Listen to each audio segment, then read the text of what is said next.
Kakabuhay na po ang ating pader. Ang maganda po nito, yung gagawin niya kapag tumama yung hangin, gumagalaw na be.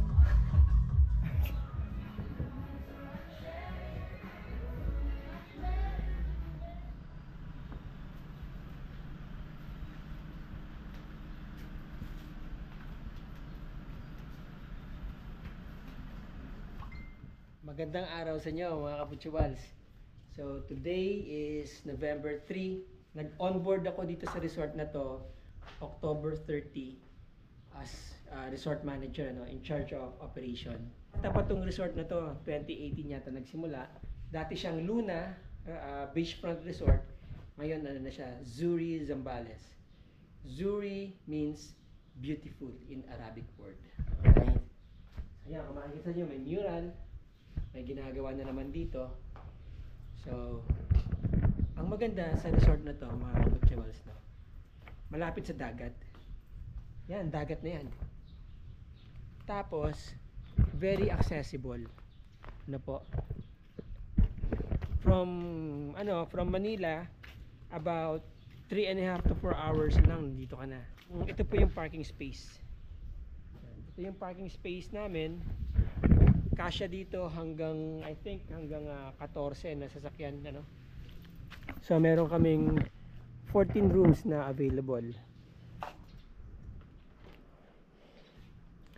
Hindi pa na-i-prepare yung room. Pero anyway, itong room na to, meron kayong maliit na ref, Yan, may maliit kayong ref. And then, may view kayo ng beach at saka ng pool. Okay, so ito yung CR.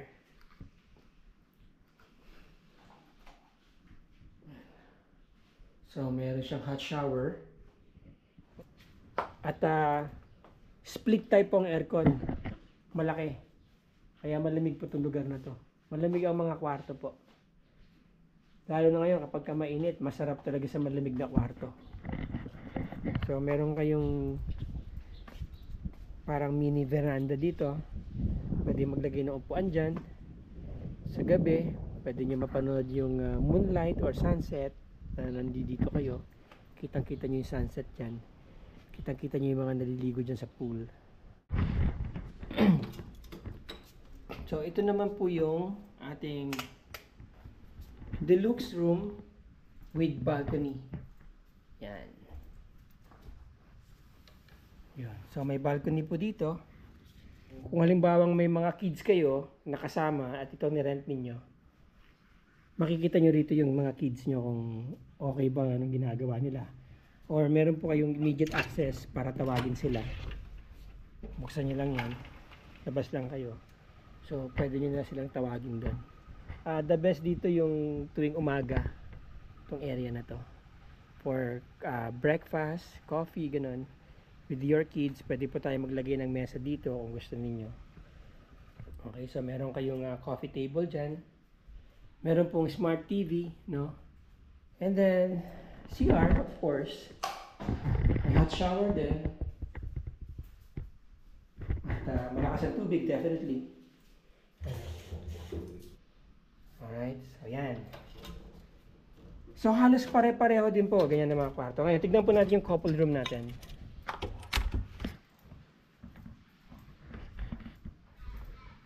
Ito po yung couples room. Yan ang couples room. Okay. So, meron din view ng pool dito from here. Malamig ang aircon, split type, po. Basic CR amenities. Okay. Shower, lavatory, water closet. Kaya dito sa first floor, akyat tayo sa second floor. Pag umakyat ko sa second floor, ito yung facade na. So, may mural dyan. And then, tapos, yan. Meron na namang tinatapos na mural dito. Yan. So, yan. So, kaya, maganda na ngayon, may buhay na tong lugar na to. Dito sa second floor, so, ayan, merong ito actually yung isa sa mga premium din na kwarto dito. Ito po yung room na good for 6 heads. Yan. May 3 double size beds. Ano po. At meron din kayong mini ref. Malamig ang aircon. Alright. May bathtub. Okay. Kung gusto nyo maghilod ng matagalan, okay na okay yan. And then mayroong hot shower. Okay. Tapos napaka-elegante ng room, no? And then lavatory at syempre magandang water closet. And then meron kayong view. Parang ganun din sa first floor. Kaso dito mas mataas, no? Mas maganda yung view dito sa taas kasi mas makikita niyo yung pagbagsak ng sunset. Yan. And then makikita niyo din yung kabuuan ng pool, no? Kung may mga kids kayo na naliligo sa baba, pwede niyo makita from here. So, pwede kayo maglagay ng upuan dito or mesa dito sa gilid para yung may mga gamit kayo. So here, papansin niyo meron kayong balcony dito, ano? Yan. May balcony. Okay. Maluwag ang sa side na to compared po dun sa harap. So napaka-ideal maglagay din dito ng mesa nyo or dito maglagay kayo ng mesa. Tapos may ginagawa kayo, di ba? Like nagla-laptop lang kayo or whatever. Breakfast, lunch, dinner. Pwede po yan dito. Pwede naman upon request. At ito po yung room kung saan available itong amenities na to, ano. Ito po ay couples room. Alright. Yan. Okay. So meron kayong ref na po. Mini ref. Alright. Aircon pero malakas po yan. Kita nyo naman malaki yan. Para sa room na to. Of course. And then meron kayong double size bed. Okay. So kung may extra head man po, pwede natin iurong yan at may pang space dito para sa bed or dito sa gilid. And then meron tayong ito, shower, the usual lavatory and sakto lang din ng CR. Malakas ang tubig as you can see. Okay.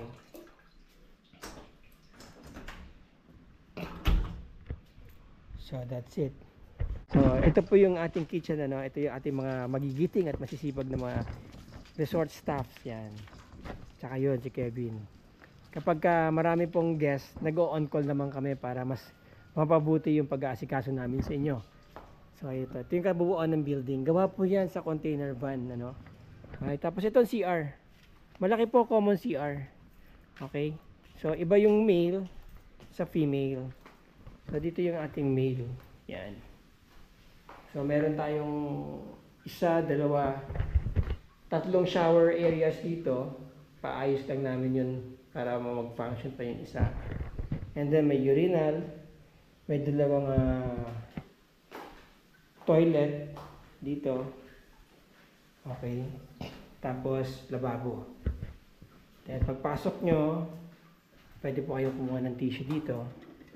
Ayan, maglalagay kami ng tissue dyan. Tapos dito naman sa female. So sa female, halos ganun din ang CR. Ayan. May shower room.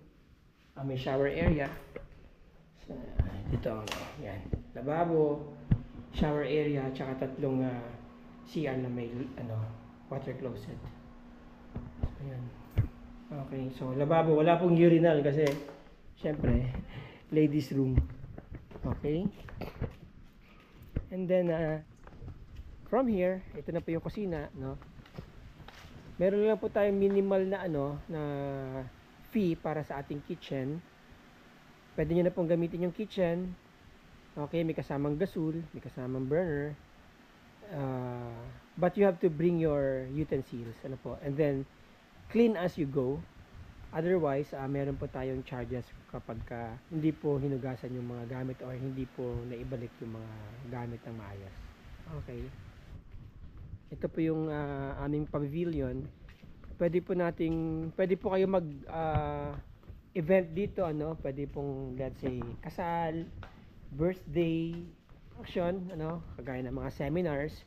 So pwede po yan. Here, andun na po yung dagat. Yan na po yung dagat natin. At nandyan din po yung sunset. So ito na po yung beachfront.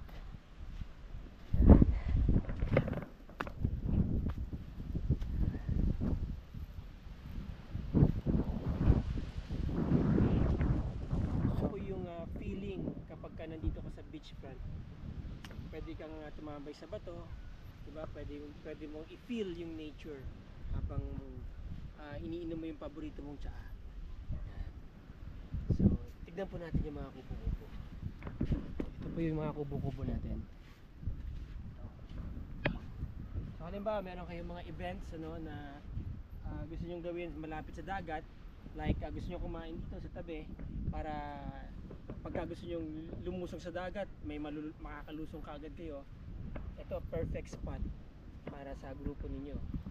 So ito meron naman po ding cabana dito, cabana style.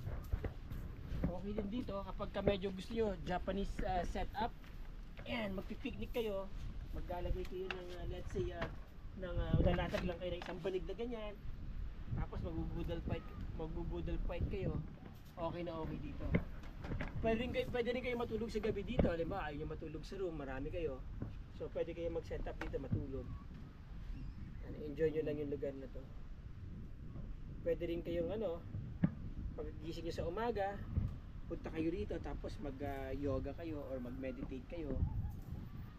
Pa Instagram dito sa mga bato na yan. Hindi po lahat ng resort may mga ganito kalalaking boulders, no? Yan, no? Galing pa po sa bundok yan. Yung parang Instagrammable itong area na to. Kaya pwede po kayo kagaya niyan, di ba? Pupusa ko, di ba? Parang ganito lang, no? Sunset doon. Malaki yung bato, pupusa lang ako ng ganyan, di ba? Tapos ko na ako ng picture. Di ba? Pa-post na sa Instagram. Okay? And then dito, pag papasok po kayo sa room, pwede po kayo mag-shower doon. May dalawang shower area doon. Okay. At kailangan po talaga mag-shower muna tayo dito para yung ating paa ay, o yung ating damit, paa ay wala masyadong buhangin. Kung magsi-swimming pool po kayo, pagkagaling nyo sa dagat,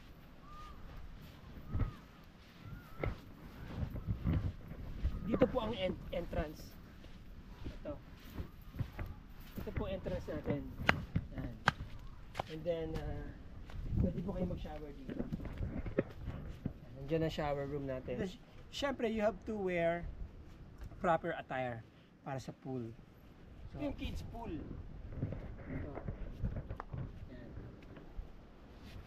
Ito yung mga kids. Pwede silang maligo dyan. Ito. Tapos, ito naman yung para sa mga adult. Kung mapapansin nyo, maganda yung pool po natin, malinaw. Yan. Malinaw yung pool. Well maintained po yung pool natin, mga mama, sirs. Well maintained po yan. Pagkatapos nyo mag-swimming, pwede kayo magpamasahe. So maganda po dito sa pool, kapag ganito kayo, pwede nyo makita yung sunset. Yan, sunset. So from the pool, yan yung pool natin, okay? Yun yung kaninang pinakita kong room sa inyo kanina, nakita dito. So ang view po dito, mula dito sa pool, yan na makikita ninyo. So makikita din kayo ng mga nandoon. Yeah. So ilang tao ba naliligo dito?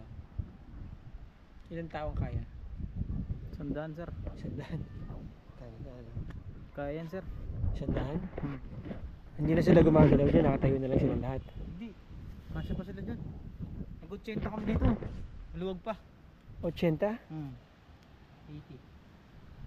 80 packs. Hindi na naman nagmukhang sarsa yung swimming pool. Hindi. Hindi, okay. Maintain naman to, sir. Oo. Hindi naman umapaw yung tubig. 80 tao. Sabay-sabay? Umapaw. Sabay-sabay? Sabay-sabay Puno-puno siya? Sabay-sabay siya ng tumalon? Hindi pag ahon nila lahat, kalahati na lang yung tubig. Hindi naman. Hindi naman.